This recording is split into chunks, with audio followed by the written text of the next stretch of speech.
नमस्कार, आप देख रहे हैं डॉक्टर साहिब, आपके साथ मैं हूँ मुस्कान दर्शकों। आज के इस एपिसोड में हम बात करेंगे और ये जानेंगे। आज हम देख रहे हैं बहुत सारे ऐसे लोग हैं जो ओबीज़ के शिकार हैं। तो वहीं बहुत सारे ऐसे हैं जो अपना वज़न कम करना चाहते हैं, लेकिन उनको ये नहीं समझ आ पाता कि किस तरीके से अपना वज़न कम कर सकते हैं। आज हम इसी बारे में तमाम जानकारी लेंगे और ये जानेंगे कि क्या-क्या तरीके हो सकते हैं अपने वज़न को कम करने के। और इसी बारे में तमाम जानकारी देने के लिए हमारे साथ मौजूद है बिहार के जाने-माने bariatric and metabolic surgeon doctor Nirupam Sinha. Sir नमस्कार, बहुत-बहुत स्वागत है आपका। Thank you. सर आपसे जानना चाहेंगे कि अगर हम बात करें अपना वज़न कम करने की, तो आज हर इंसान ही चाहता है अपना वज़न कम करना। लेकिन उसका तरीका क्या है? जिम जाना तो सभी को पता ही है कि जिम जाना है या फिर जो भी चीज़ है। लेकिन और भी क्या चीज़ें करने की ज़रूरत है, लोगों को ये नहीं समझ आ पाता, तो इस बारे में क्या बताएँगे आप? देखिए, जिम जाना आजकल ट्रेंड है। इनफैक्ट अगर आप पटना में देखेंगे तो पटना में 2 चीज़ें सबसे ज़्यादा दिखेंगी अभी आपको इस प्रेज़ेंट टाइम में। एक है रेस्टोरेंट्स, कैफ़ेज़, दूसरा है जिम। यही 2 चीज़ें आपको मैक्सिमम दिखेंगी यहाँ पे। लोग जिम जाते हैं, सही बात है। लेकिन जिम जाना और उसके हिसाब से काम करना, क्योंकि केवल जिम जाने से नहीं होता है, आपको अपने डाइट पे ध्यान देना पड़ेगा।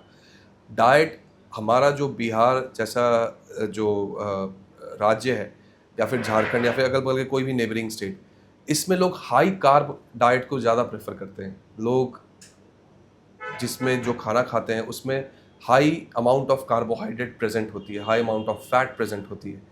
हमें ये सब चीज़ों को थोड़ी अवॉइड करनी पड़ेंगी। कार्बोहाइड्रेट ज़रूरी है बट एक लिमिटेड अमाउंट में।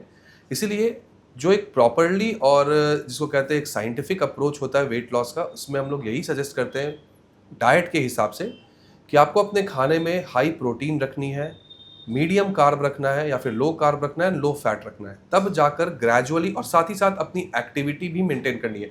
अब ज़रूरी नहीं है कि आप जिम जाओ, ऐसा नहीं है। अगर आप मान लो वॉकिंग भी करते हो एक सर्टेन अमाउंट में या फिर सर्टेन ड्यूरेशन तक, या फिर कोई स्पोर्ट्स एक्टिविटी, स्विमिंग, साइक्लिंग जो भी करते हो, अगर आप डेली ये कर रहे हो तो आप ग्रेजुअली देखोगे महीने, 2 महीने, 4 महीने, 5 महीने में कि आपका वज़न जो है वो कम होना शुरू हो गया है और इससे आपको फ़ायदा भी होता है, क्योंकि इससे आपकी बॉडी एडजस्ट भी करती है।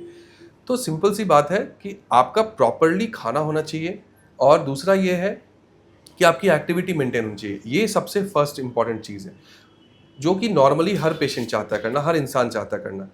अब दूसरे वो कैटेगरी के लोग होते हैं जिनका वज़न अपने जो नॉर्मल वज़न है उससे कहीं ज़्यादा बढ़ चुका है। जैसे मान लो किसी की हाइट है 5 फीट 2 इंच, 5 फीट 3 इंच या 5 फीट 5 इंच और उनका वज़न हो गया है आपको 100, 120, 130, 140 किलो। तो डेफ़िनेट सी बात है कि ऐसे पेशेंट्स में डाइट और एक्सरसाइज़ का उतना महत्व नहीं रहेगा, क्योंकि वो उनसे होगा नहीं। होगा क्या कि अगर 17 दिन वो डाइट करेंगे, 18 दिन डाइट करेंगे या फिर 19 दिन, 20 दिन, 1 महीना जो भी डाइट करे, उससे उनका 4-5 किलो वज़न कम होगा। लेकिन ऐसे पेशेंट्स को केवल 4-5 किलो ही वज़न कम नहीं करना है। ऐसे पेशेंट्स को एटलीस्ट 30, 40, 45 किलो का वज़न कम करना है, तब जा कर के उनके नॉर्मल बीएमआई के रेंज में वो आएँगे और उनको बाकी सब बीमारियों से भी राहत मिलेगा। ऐसे पेशेंट्स में हम लोग डेफ़िनेटली सलाह देते हैं, या तो आप बेरियाट्रिक सर्जरी ऑप्ट करो या फिर आजकल बहुत सारे मेडिसिन्स आए हैं, उसके हिसाब से हम लोग काम आगे करते हैं। तो ये पेशेंट के हाइट और वेट और बीएमआई पे डिपेंड करता है, किस-किस पेशेंट को किस तरह की सलाह दी जाती है। जी, और साथ ही सर आपने बीएमआई की बात की है, तो किसी का भी एक नॉर्मल बीएमआई कितना होना चाहिए और अपना वो अगर बीएमआई निकालना चाहते हैं, तो किस तरीके से निकाल सकते हैं ताकि आगे का वो काम कर सके डाइट या जो भी है? देखिए, बीएमआई आजकल बहुत तरीके से निकाली जाती है, जिसमें एक मशीन्स बीएमआई भी होते हैं, इंस्ट्रूमेंटेशन बीएमआईज़ भी होते हैं। लेकिन सबसे कॉमन बीएमआई जो होती है वो गूगल के माध्यम से लोग निकाल लेते हैं, और कैलकुलेटर बीएमआई कैलकुलेटर जो आजकल वो ऑनलाइन भी होती है, जिसमें हाइट के हिसाब से वेट को हम लोग डिवाइड करते हैं और उसको हम लोग एक फ़ॉर्मूला के बेसिस पे निकालते हैं जो आपके गूगल पे मिलती है। अब जहाँ तक रही नॉर्मल बीएमआई, तो बीएमआई बेसिकली बीएमआई का मतलब यही होता है कि आपके हाइट के हिसाब से आपका नॉर्मल वेट कितना होना चाहिए।